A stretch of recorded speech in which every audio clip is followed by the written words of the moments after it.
നീ സിഗരറ്റ് വലിക്കോ? നീ കുടിക്കോ? ഇല്ല. ലൈൻ വല്ലതും ഉണ്ടാ? ഇല്ല. നീ ആരെങ്കിലും പ്രപ്പോസ് ചെയ്യാറുണ്ടോ? ഇല്ല. നിന്നെ ആരെങ്കിലും പ്രപ്പോസ് ചെയ്യാറുണ്ടോ? ഇല്ല. എന്തേലും ഒരു സാധനം ഉണ്ടെന്ന് പറ. എന്നാ ഉണ്ട്. എന്തുണ്ട്? നല്ല ദാരിദ്ര്യമുണ്ട്. എനിക്ക് ഉത്തരം കിട്ടിയാളിയാ. നിനക്ക് മടിയാണ്. നിനക്കൊന്ന് വാ തുറന്ന് ചിരിക്കാൻ പോലും ഉള്ള ഒരു അവധിയില്ല. ഞാൻ അത്ര മടിയാനൊന്നുമല്ല. എന്റെ ആവശ്യങ്ങൾക്ക് ഞാൻ ശരീരം അനക്കാറുണ്ട്.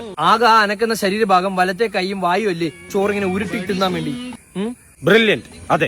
ഒരു ഡെയിലി ലൈഫിൽ നീ ചെയ്യുന്ന കാര്യങ്ങളൊന്ന് പറഞ്ഞാണ്. രാവിലെ എണീക്കും, എന്നിട്ട് കാപ്പി കുടിക്കും, പിന്നെന്താണ്? പിന്നെ ഉറങ്ങും. ഓക്കെ, അത് കഴിഞ്ഞിട്ട്? അത് കഴിഞ്ഞ ഉച്ചയ്ക്കുള്ള ആഹാരത്തിന് വേണ്ടി എണീക്കും. വാവ്, വെരി ഇൻട്രസ്റ്റിംഗ്. എന്നിട്ട് ഉച്ചയ്ക്കുള്ള ആഹാരം കഴിച്ചിട്ട് വീണ്ടും കിടക്കും. പിന്നെന്താണ്? പിന്നെ രാത്രിക്കുള്ള ആഹാരത്തിന് വേണ്ടി ഞാൻ വീണ്ടും കാത്തിരിക്കും. അത് കഴിഞ്ഞിട്ട് രാവിലത്തേക്കുള്ള കാപ്പിക്ക് വേണ്ടി വീണ്ടും കാത്തിരിക്കും അല്ലേ? അല്ല, രാത്രി 2 മണിക്ക് ഞാൻ എഴുന്നേക്കും. മൂത്രം ഒഴിക്കാനായിരിക്കും. റോങ്. ഫ്രൂട്ട്സ് കഴിക്കാൻ. എടേ, നിന്റെ ജീവിതത്തിൽ ഇതല്ല വേറൊന്നും നടക്കുന്നില്ലേ?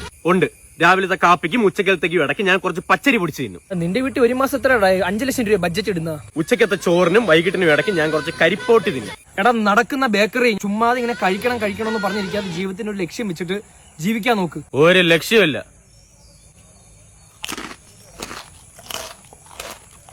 കുറച്ച് പരിപ്പട തരൂ എനിക്കും കൂടാ.